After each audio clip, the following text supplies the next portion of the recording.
Hello YouTube, this is Helmcast bringing you our first news segment on the upcoming multi-platform title, Assassin's Creed Unity. So far, based on the trailers and some recent gameplay footage, there is a lot that we can guess as to what to expect. First off, based on some of the interviews, Ubisoft said at any time up to 4 people can join the game and seamlessly transition into multiplayer. It will most likely be something similar to Watch Dogs in that the player can at any time join another player's game. Unlike Watch Dogs, however, it will be for co-op instead of competition. Whether or not Ubisoft will allow for player versus player action in AC Unity is still yet to be determined. Considering Ubisoft often borrows ideas from their own games, it is very likely. Another welcome feature is the ability to free run down, easily going down a building without having to use a haystack or break your legs. Due to previous limitations in technology, Ubisoft could never completely replicate a location in terms of size. Previous Assassin's Creed games have had their major cities a third of the real size. However, thanks to the technology of next gen, the city of France is now as large in the game as it was during the French Revolution itself.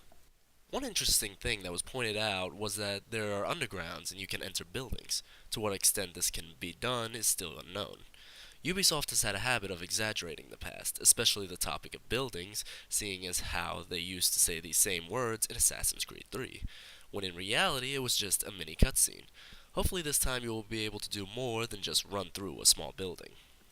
With the release of Assassin's Creed 3, Ubisoft promised large European battles that you as the player could sneak or fight your way through.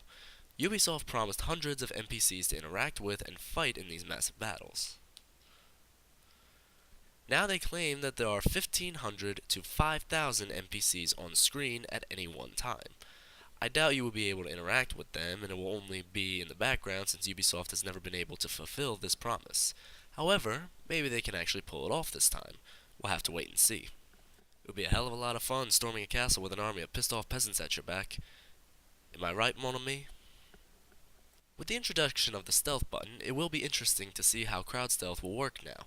One of the main attractions in Assassin's Creed was that you don't use the shadows to sneak, at least in the first few games, but you had to hide in the crowds. If I had control of Unity's direction, I would personally make it so that the crouching in a crowd will give away your position since people will look at you or point you out, like what would normally happen. However, that is just my hope.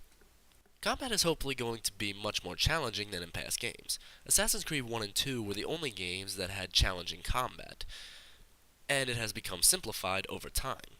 Parrying is no longer automatic. You have to time the button presses with the attacks to parry, which will add some much needed challenge into the game. And that's all for now. Thank you for watching, and please subscribe for more news on Assassin's Creed Unity.